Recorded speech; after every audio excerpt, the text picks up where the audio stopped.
I have experimented with a lot of different brushes over the past 5 years. It's actually kind of staggering because this isn't even all of them. This is just what I had in reach before I made this video. Some of them are synthetic. A lot of them are Kolinsky sable hair. Some of them just say hair, so I have no idea what they are. But out of everything I've tested, I think I found my favorites.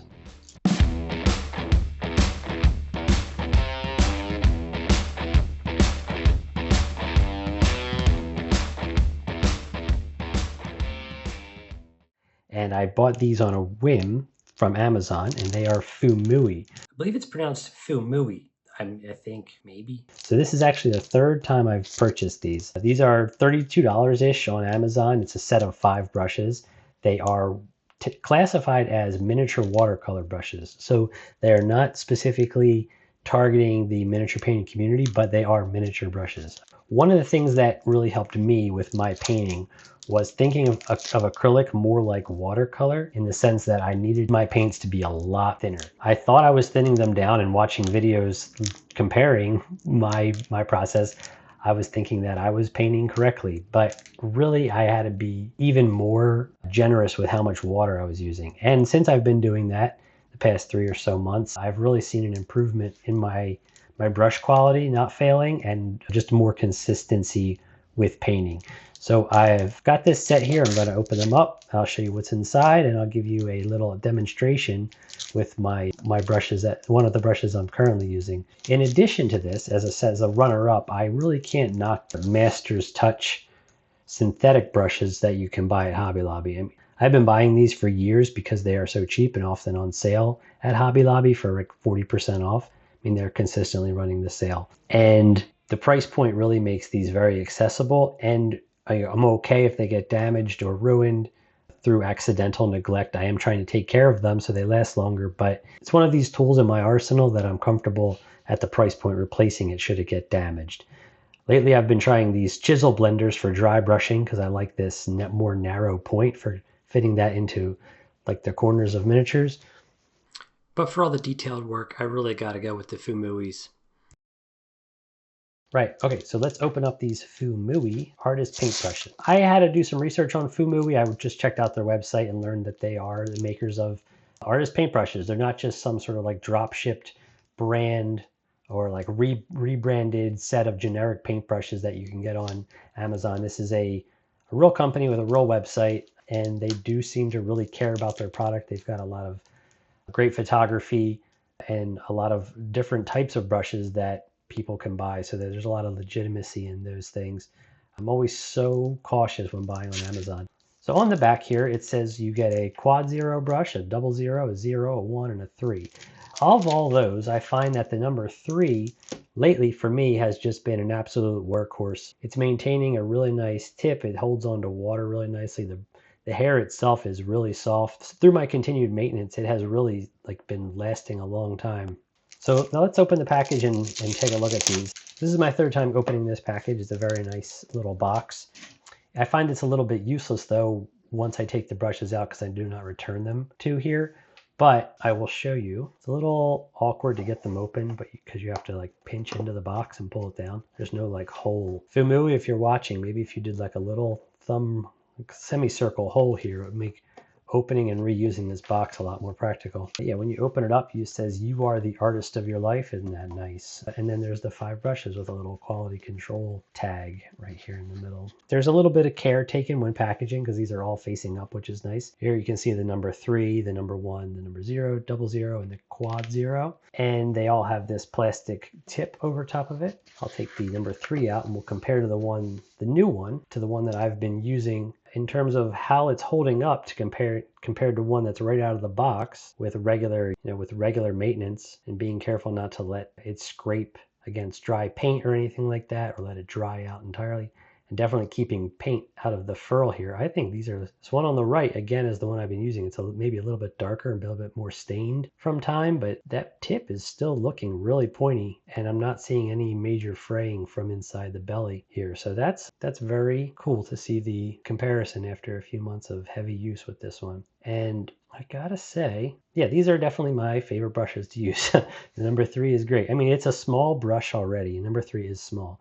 And if you're just loading up the tip of the paintbrush like you should be, the paint won't get into the ferrule there and they won't start to fray. And this is something that I'm just repeating to myself as I'm telling you, because it is easy to get lazy and to make mistakes that damage the brush tip in ways that you can't necessarily repair. So here you can see all 5 of them out of the packaging, out of their little plastic wrappers, and you really get a sense for the width of each one. Now I typically see miniature brushes sold starting at like number 2.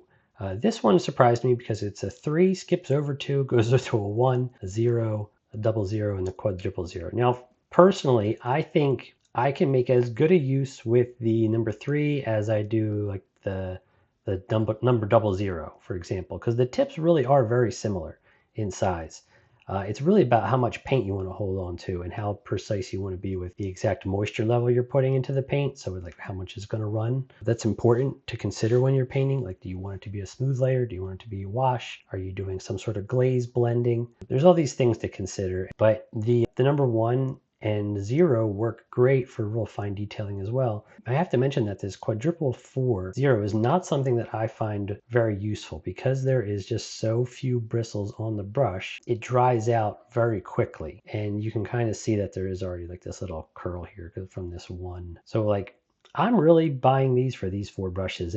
I'll have these waiting for me fresh, ready to go. And I think it's a good idea for me to kind of show you how I've been using this number 3 to give you a sense of how it loads and how it pulls and how I clean it and maintain it so that the tip stays nice and pointy. So for the purposes of this demonstration, I'm going to use black and white on a Matchbox British Trooper. I have this guy right here. He's already primed in a dark gray, so he'll be perfect for demonstrating the brush use. So I've got a clean cup of water, my wet palette here. This is just an Army Painter wet palette. It's a sponge with a piece of parchment paper over top of it. And I'm going to zoom in here so you can see a bit more clearly what I'm doing. Okay, so first thing I do is I have my number 3 here. The tip has recently been freshly sculpted, so it's nice and pointy. But it is a little stiff because I used a C-clay, so it's just got to break that up a little bit. It still retains the point very nicely, but it will start to just sort of fray out. That's normal. What I'm going to do is take a little bit of water, dip it. Don't want to get it too much up there. I don't want it to be completely submerged because I don't want the paint to bleed up into the ferrule too much. I just want to keep that tip nice and moist. I'm going to remove some of the excess moisture from my hand. Everyone uses their hand when they're painting miniatures, I find, because it tends to dry very quickly and it gives you a nice reusable surface for testing the consistency of your paint. I've demonstrated this before in past videos, but for the purposes of this video, I'm going to show you. So I've got some white and black on my palette already. I started to do this yesterday and I had to stop. So this is actually great because now the paint has been sitting on the palette overnight and it's started to dry out a little bit. And when you have a wet brush, you take a little bit of the water and load it up, just like you can see here, it's loaded up.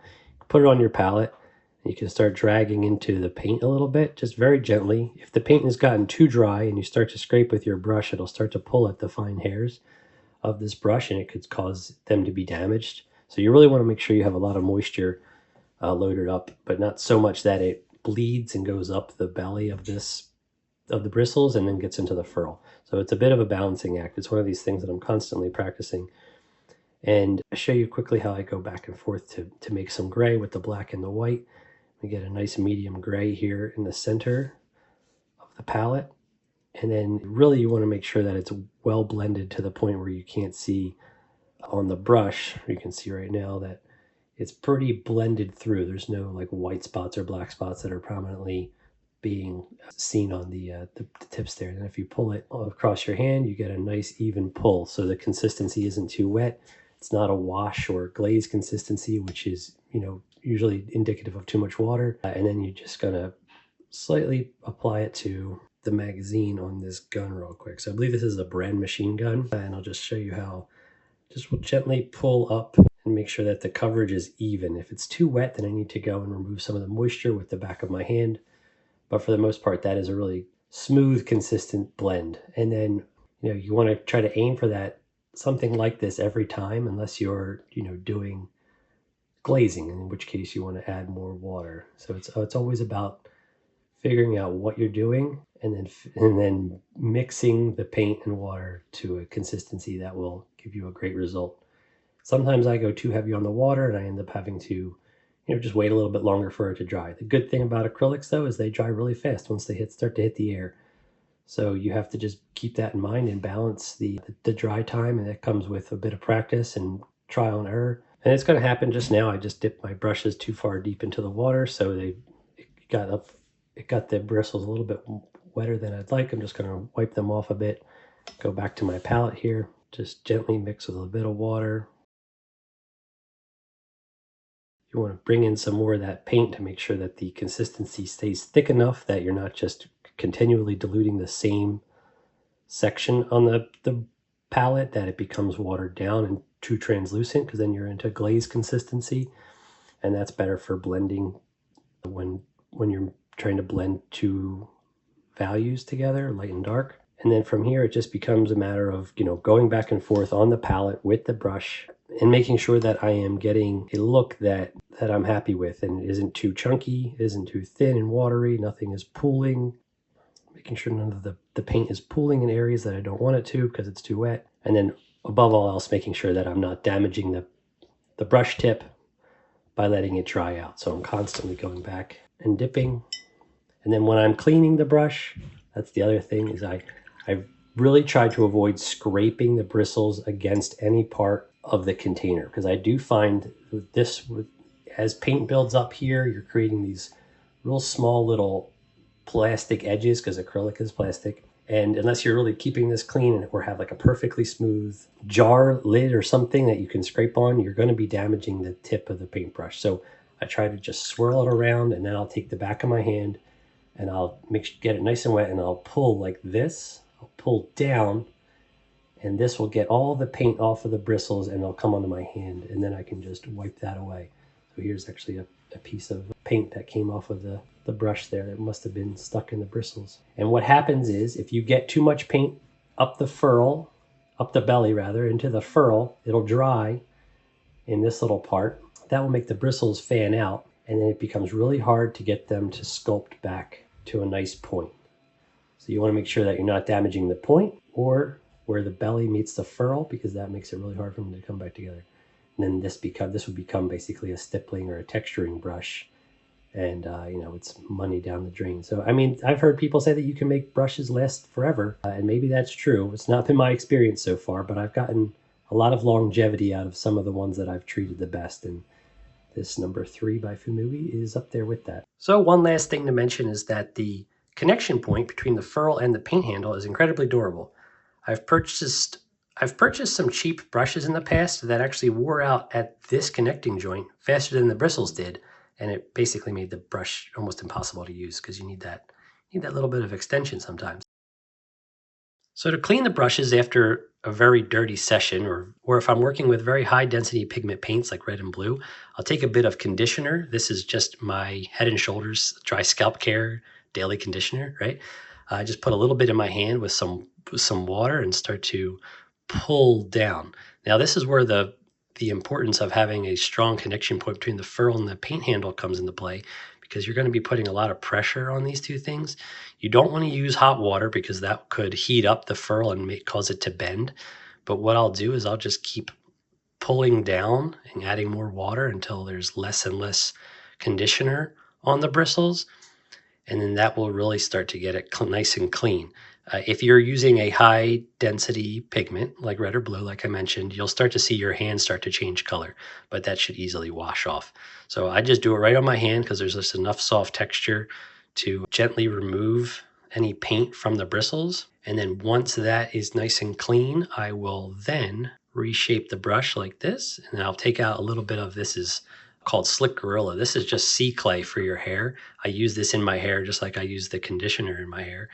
And I will gently pull into here. This is probably a bit more than I needed to, and I'll just pull off the excess like this, reshape it with the back of my hand, and set it down, let it dry. And when I come back to it in 15, 20 minutes, the tip has been reshaped and it's ready to use, ready to go again for the next time. And then when it's time to actually get busy painting, I just gently rub it again with my hand, and it breaks up a bit of the sea clay, the hold that the sea clay has on it. Dip it in some water and it's good to go again. The point stays nice and shaped for each use.